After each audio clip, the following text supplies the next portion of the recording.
Your soul leaves your body every time you close your eyes to sleep.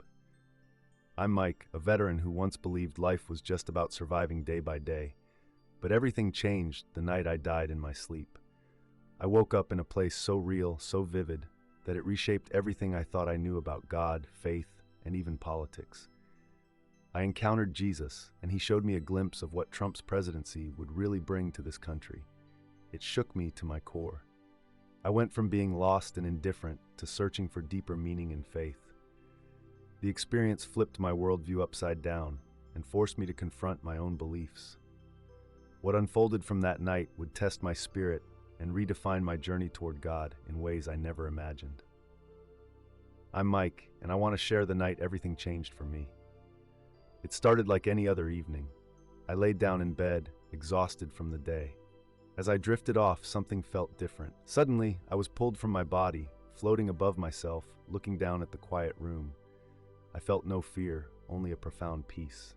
Then I found myself in a vast expanse of light. There I saw Jesus standing before me, radiating love and understanding. It was as if he knew every thought I had ever struggled with. I felt my heart open up, my doubts, fears, and anger washed away by his presence. He showed me images of my life, but also glimpses of the future. Chaos, division, and pain stemming from the choices we make as a society. It shook me to my core. This was not just about my own life, but the path humanity was on. It was terrifying and beautiful all at once. I woke up gasping for air in my bed, but I knew I was no longer the same. I had seen something that demanded my attention and changed everything I believed about faith, love, and my place in the world. In the days after my experience, everything felt different. I would wake up and replay every moment in my mind, trying to grasp what had happened. I felt like I was living in two worlds, one mundane and familiar, the other bursting with meaning and urgency. My heart was full of questions, yet my mind was tangled in fear and doubt. Was this a dream? Had I really seen Jesus? I shared my experience with Sarah, my wife. Her eyes widened in disbelief. She loved me and wanted to support me, but I could see confusion clouding her face. "Mike, you really think this was real?" she asked gently. I could sense her fear.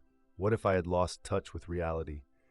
The more I tried to explain what I felt, the harder it became to convey the depth of that encounter. I could see my words pushing her away, and it broke my heart. Then there were my friends, like Danny, who laughed it off. "Dude, you've just been watching too many documentaries," he joked. I could see the skepticism in his eyes, but his laughter only deepened my isolation. The very people I thought would understand couldn't grasp the weight of what I lived through. I turned to Pastor Jim at my church. I hoped he would provide some clarity, a framework to understand my experience. Instead, he looked concerned. "We need to be cautious about these kinds of claims, Mike," he warned. I felt a wave of panic rush through me. Had I crossed a line into some dangerous territory? As I navigated these reactions, I felt increasingly alone. I would lie awake at night, replaying the images of Jesus and the future he showed me, struggling with the fear that I would lose my family and friends if they couldn't accept this new reality. The conflict within me grew, between faith and doubt, hope and fear. I knew I needed to find a way to move forward, but I felt like I was walking on a tightrope with no safety net. One night, I had a dream that felt more real than any moment I had ever experienced. I was back in that vast expanse of light again, but this time I was alone. There was no Jesus, no warmth surrounding me, just a haunting emptiness that echoed my fears. I wandered through a dark, barren land where everything felt cold and desolate. I could hear whispers, voices from the past, my friends, my family, and even Pastor Jim, telling me I was foolish for believing in what I had seen.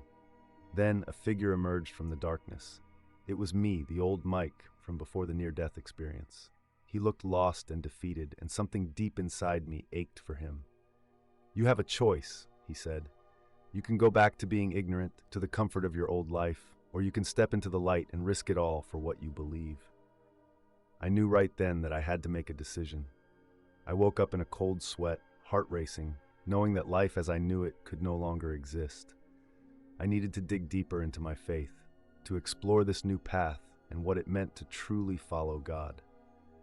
The very next day, I reached out to Sarah. "We need to talk," I said. my voice shaking with determination. I laid everything out, about the dream, about the struggle, and the desire to pursue faith wholeheartedly, no matter the cost. I could see her fear shift to a mixture of concern and pride. "I don't want to lose you, Mike," she admitted. But I also saw a glimmer of hope in her eyes. That evening, I made a promise to myself. I would seek the truth, even if it meant risking my relationships and my old life.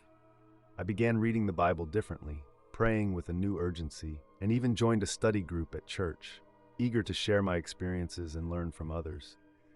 I knew there would be conflict ahead, but for the first time, I felt alive in my faith, ready to embrace the journey God was calling me to take. As I dove deeper into my faith, the shift in my beliefs began to ripple through my relationships. One evening, I sat down for dinner with Sarah, who was nervously arranging the silverware. "You're reading the Bible a lot, Mike. I'd love to hear what you're learning, but sometimes I worry you're getting a bit obsessed," she said, her voice tinged with concern. "It's not obsession, it's awakening. I see things differently now, Sarah. I don't just want to go through the motions anymore," I replied, feeling a rush of emotions. "Yeah, but what about our old lives? Our friends? Are we throwing all that away?" she pressed. "That's just it. I can't pretend anymore. I've seen too much," I declared, my frustration bubbling over. A tense silence filled the room, and I could feel the distance growing between us. The next weekend, Danny invited me to a barbecue. I hesitated, knowing my transformed beliefs would clash with his still skeptical perspective. Halfway through the evening, he jokingly asked, "So, Mike, are you a holy roller now? Gonna start preaching to us?" His laughter turned into a slight frown when I responded earnestly about my faith and the message I felt compelled to share. "Dude, chill out. You're sounding like one of those crazy religious guys," he shot back, crossing his arms. The laughter around the table faded, and I felt a wave of rejection wash over me. But not all reactions were negative. Lisa, my sister, who had always admired my straightforwardness, surprised me one afternoon. "I don't fully get it, Mike, but I think it's brave of you to follow your heart," she said, her eyes softening. "Can I join you in that study group you mentioned?" Moments like these reminded me that there were still people in my life willing to embrace my journey, even if others weren't ready to accept the change. Yet, every tentative step I took toward my newfound faith felt like stepping on shaky ground, leaving me with an ever-present sense of uncertainty as I navigated the fallout of my evolving beliefs. As I dug deeper into my faith, I expected answers, but instead, I found myself facing more questions. The Bible that once seemed straightforward now opened up layers of complexity that left me feeling lost. I'd wrestle with passages late at night, searching for clarity, but the deeper I went, the harder it became to sleep. I often woke up drenched in sweat, my mind swirling with thoughts of God's will and my place in a chaotic world. One night, I reached out to Pastor Jim for guidance. Sitting in his office, I laid bare my struggles. I thought faith would bring peace, but instead I feel like I'm drowning in confusion, I confessed. He nodded thoughtfully. "Faith is not always clear-cut, Mike. Embrace the questions. They can lead you to deeper understanding." I left his office feeling both reassured and anxious. Embracing uncertainty felt like a monumental task. My conversations with Sarah were no easier. I remember one evening where I poured my heart out, trying to articulate my spiritual hunger without overwhelming her. "I'm scared, Sarah. What if I'm wrong about everything?" I admitted, tears brimming in my eyes. "You know I've always struggled to believe in something bigger, and now I'm terrified that I'm losing my grip." She wrapped her arms around me, but the tension remained. "I don't want to lose the old you, Mike. You're changing so fast. I just need time to understand," she said gently. But time was something that felt scarce. I began to lose touch with friends who felt threatened by my transformation. During a gathering, when I shared my thoughts on faith, I noticed the distance grow. Conversations turned awkward, and laughter faded to silence. I could feel friendships slipping away, and it hurt more than I expected. In those quiet moments alone, I battled loneliness. I could feel the pull of something holy, a call for deeper connection, but it was terrifying. My heart wrestled with the desire for acceptance and the need to follow this new path. I felt both lost and found, teetering on the edge of something I couldn't fully comprehend. The journey was overwhelming. but even in my doubt, a flicker of hope remained stubbornly alive within me. The turning point came unexpectedly one Sunday at church during a sermon led by Pastor Jim. He spoke about the importance of community and remaining steadfast in our beliefs. As he shared, something inside me began to churn. The tension between my newfound faith and my old self felt more like a battle than a journey. When he opened the floor for testimonies, my heart raced. This was my moment to share my experience, to bring my truth to light. I stood, my legs shaking as I spoke about my near-death experience, the light, and what Jesus had shown me. I poured out my heart, hoping to inspire others and not thinking about the possible backlash. But the atmosphere in the room shifted. Certain faces turned to scowls while others looked intrigued. When I finished, I sat down, adrenaline pumping through me. For a moment, a heavy silence hung in the air. Then, a church elder stood up. "Mike, I appreciate your passion, but your experience seems unconventional," he said, his voice firm. "We need to be careful not to mislead the congregation. Not everyone has such extraordinary experiences. It's important to remain grounded in traditional teachings." The weight of his words felt like a punch to my gut. Skepticism flooded the room, and I could see my friends exchanging glances, some visibly uncomfortable. I quickly realized that my experience wasn't going to bring the uplifting response I had hoped for. It felt like betrayal from my own church family. I felt exposed, standing alone in my truth while the familiar comfort of my old life hung in the balance. That night, I sat in my living room, staring at the walls that felt increasingly foreign. Sarah came in quietly.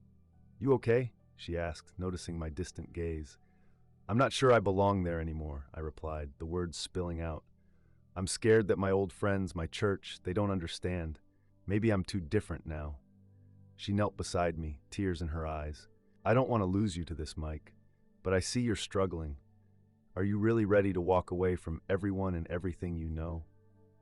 Her question hung heavy in the air, and I felt the weight of a painful decision. In that moment, I realized I was standing at a crossroads. I could either compromise my beliefs to fit in or choose the uncertain path of faith that could isolate me from my old life. It felt like hitting rock bottom, and as I stared into the abyss, I knew I had to decide if I would cling to my truth, even if it meant being alone. Sitting in the dim light of my living room that night, everything came crashing down around me. I felt the weight of doubt and fear pressing down on my chest, almost suffocating me. Yet, amidst the chaos in my heart and mind, a small voice broke through, soft but insistent. It urged me to seek the truth that had been revealed to me. I took a deep breath, steadying myself as I realized what I needed to do. I had to make a choice. I knelt down beside the couch, feeling the coolness of the wood against my knees. I closed my eyes, and as I began to pray, the floodgates opened. Tears streamed down my face as I poured out my heart to God. "Lord, I'm scared. I don't want to lose everyone, but I can't walk away from what you've shown me," I sobbed. "Help me to be bold in my faith. Help me to trust in you, even when it's hard." In that vulnerable moment, I felt a warmth envelop me, a sense of peace that I had been searching for in the turmoil of my thoughts. I understood God was calling me not to abandon my past, but to embrace my journey forward. I felt released from the fear of rejection and the weight of others' expectations. Instead of running from who I had become, I needed to embrace it. The next morning, I made the decision to reach out to those who had once been such a core part of my life. I texted Danny, inviting him for a coffee. When we met, I shared my experience and what Jesus meant to me. "I know this might sound crazy, but I can't keep this to myself. It's changed me, Danny. I need you to understand," I said, my voice steady yet filled with emotion. His response caught me off guard. "Mike, I may not fully get it, but I respect you for having the courage to follow your heart. I may not share your beliefs, but I'm still here for you," he replied, a genuine smile breaking through his skepticism. That moment felt like a breakthrough. I also sat down with Sarah that evening. "I want us to walk this path together," I told her. "I know it may take time for us to understand each other, but I don't want to do this alone." Her eyes softened, and she took my hand. "Then let's figure this out together," she said softly. With every conversation, I sank deeper into my faith while still embracing my relationships. I resolved to engage openly with my church and be unafraid to share my journey, no matter how unconventional it seemed. I realized that turning to God meant accepting uncertainty and stepping forward into my truth with courage. It was an emotional and spiritual high point, one where I discovered not just a renewed faith, but a deeper connection to the people around me. I was no longer just surviving, I was living fully in the light of God's grace.